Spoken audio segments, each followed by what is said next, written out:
Bancrofti के बारे में, जो एक पैरासाइटिक वर्म है या फिर पैरासाइटिक नीमाटोड है। इसकी वजह से ह्यूमन बॉडी में लिम्फेटिक फिलारियासिस डिजीज़ या फिर एलिफेंटियासिस डिजीज़ होता है।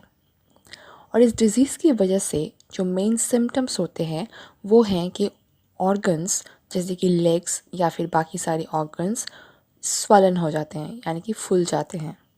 जैसे कि ये एक नॉर्मल ह्यूमन बॉडी है, इसके अंदर अगर हम लेग्स के सिम्टम्स को दिखाएं तो लेग्स ऐसे स्वलन हो जाते हैं, जिसमें ऐसे हमें स्वलन सिम्टम्स दिखाई देते हैं एलिफेंटियासिस में, या फिर बाकी सारे ऑर्गन्स में भी ऐसा दिखाई दे सकता है।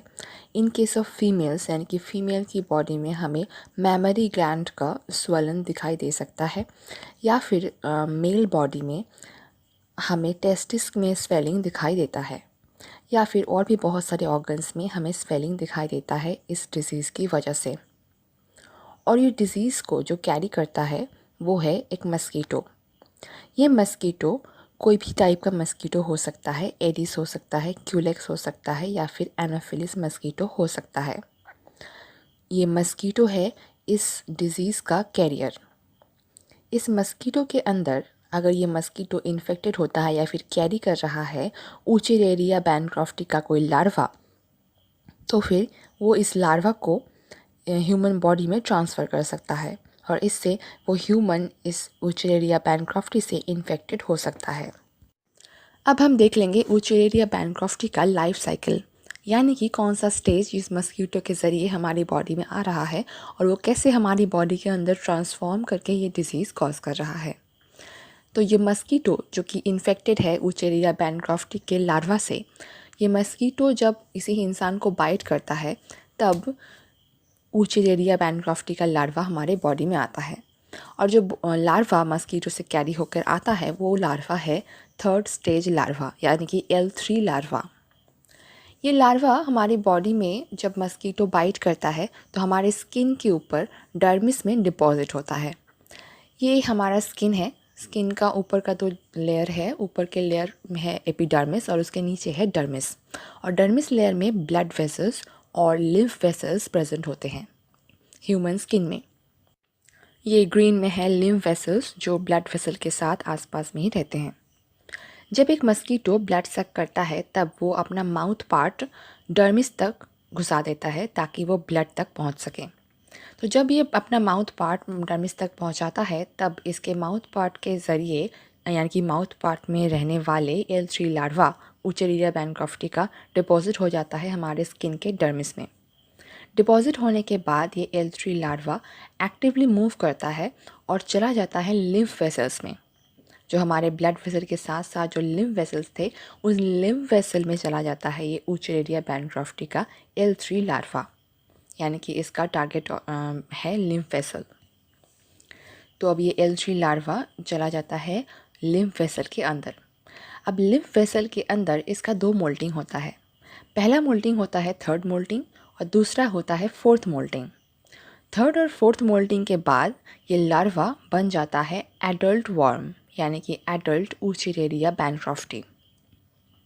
ये एडल्ट वर्म हमें मिलते हैं लिम्फ वेसल में, ह्यूमन के लिम्फ वेसल में। अब आगे बढ़ने से पहले हम थोड़ा सा जान लेंगे ये लिम्फ वेसल का क्या काम है और ये लिम्फ वेसल क्या करता है, और ये ब्लड वेसल के साथ हमारे लिम्फ वेसल का क्या रिलेशन है। तो एक तरफ है ब्लड वेसल और दूसरी तरफ है लिम्फ वेसल। ब्लड वेसल में छोटे छोटे पोर्स होते हैं, और ब्लड वेसल जो कैरी करता है वो है मेनली RBC और ब्लड प्लाज्मा। प्लाज्मा यानी कि जो वाटरी पार्ट होता है ब्लड का, ये दोनों मेन कंपोनेंट है जो एक ब्लड वेसल कैरी करता है। जब ब्लड में और ब्लड वेसल में कुछ छोटे छोटे पोर्स होते हैं, जब ब्लड में प्रेशर बहुत ज़्यादा बढ़ जाता है तब वो ब्लड वेसल के छोटे छोटे पोर्स से ब्लड प्लाज्मा ऊज आउट करने लगता है, यानी कि बाहर आने लगता है। और ब्लड वेसल के आसपास क्या है? ब्लड वेसल के आसपास है टिश्यू, यानी कि जो प्लाज्मा निकलता है वो टिश्यू में आ जाता है। लेकिन अगर प्लाज्मा टिश्यू में ज़्यादा हो जाता है तो टिश्यू स्वलन हो जाता है, यानी कि फूल जाता है। इसीलिए वहाँ पर प्रेजेंट होते हैं लिम्फ वेसल्स। ये लिम्फ वेसल्स वो ब्लड वेसल से निकले हुए ब्लड प्लाज्मा को कलेक्ट कर लेता है, उसी को कहा जाता है लिम्फ। अब लिम्फ वेसल ब्लड प्लाज्मा यानी कि लिम्फ को कलेक्ट कर लेता है। कलेक्ट करके वो क्या करता है, उसे कैरी करता है फर्दर, और जहाँ पर ब्लड में कॉन्सेंट्रेशन ज़्यादा हो जाता है वहाँ पर जाकर वो लिम्फ को ब्लड के साथ यानी कि ब्लड वेसल में फिर से डाल देता है, ताकि ब्लड का जो कॉन्सेंट्रेशन है वो मेंटेन रहे। ऐसे ही यही है लिम्फ वेसल का काम। तो लिम्फ वेसल फिर से लिम्फ को ब्लड वेसल में कनेक्ट करके डाल देता है। तो अब ये जो एडल्ट वर्म है उचलेरिया बैनक्रॉफ्टी का, ये प्रेजेंट है लिम्फ वेसल में, ह्यूमन के लिम्फ वेसल में, जो अल्टीमेटली किसी ब्लड वेसल के साथ कनेक्ट कर रहा है। ये adult worms mails and females दोनों में होते हैं, यानी कि डाइजेनिक होते हैं। ये दोनों मेटिंग कर सकते हैं। मेटिंग करके ये लार्वा फॉर्म करते हैं। उचलेरिया बैनक्रॉफ्टी ओवोविविपैरस है, यानी कि ये जो लार्वा देता है इसके आउटसाइड में एक एग शीथ प्रेजेंट होता है। ये एग शीथ वाले लार्वा को कहा जाता है माइक्रोफिलरे, और ये लार्वल स्टेज है L1 लार्वल स्टेज। ये लिम्फ वेसल से ट्रैवल करके ब्लड वेसल में आ जाता है, और ये जो माइक्रोफिलरे है ये हमें ह्यूमन के ब्लड में देखने को मिलता है। रात को ये पेरिफेरल ब्लड में यानी कि सर्कुलेटरी सिस्टम में देखने को मिलता है, और दिन में सर्कुलेटरी सिस्टम के डीप में चला जाता है। इसे नॉक्टर्नल पीरियोडिसिटी भी कहा जाता है।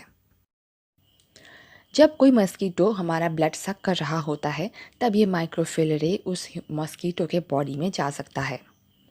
मस्कीटो के में गट में चला जाता है ये माइक्रोफिलरे। ये मस्कीटो के गट में पहुंच चुका है।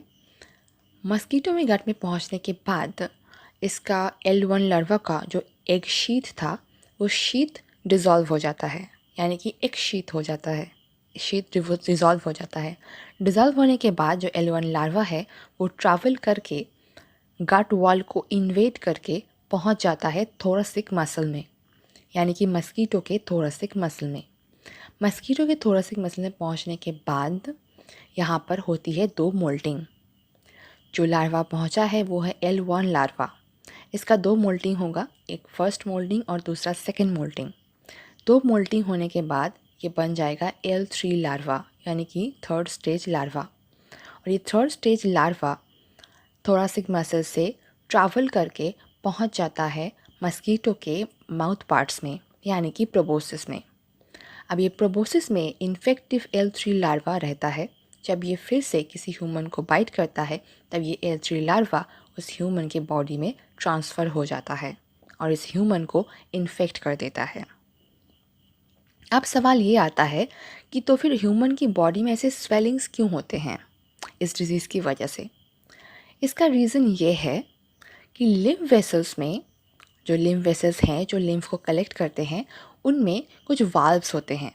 इन वाल्व्स के खुलने और बंद होने की वजह से लिम्फ वेसल के अंदर जाता है और उससे ट्रैवल करता है। लेकिन जब कोई एडल्ट उचलेरिया बैनक्रॉफ्टी इस लिम्फ वेसल के अंदर प्रेजेंट होता है तब वो इन वाल्व्स को, यानी कि लिम्फ वेसल के वाल्व्स को डायलेट कर देता है।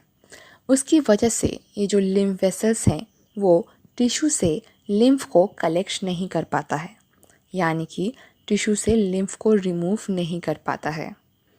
ये है एडल्ट उचलेरिया जो प्रेजेंट है लिम्फ वेसल में, और ये डायलेट कर रहा है इनके वाल्व्स को। इसकी वजह से कोई भी लिम्फ इस वाल्व के ज़रिए कलेक्ट नहीं हो पाता है।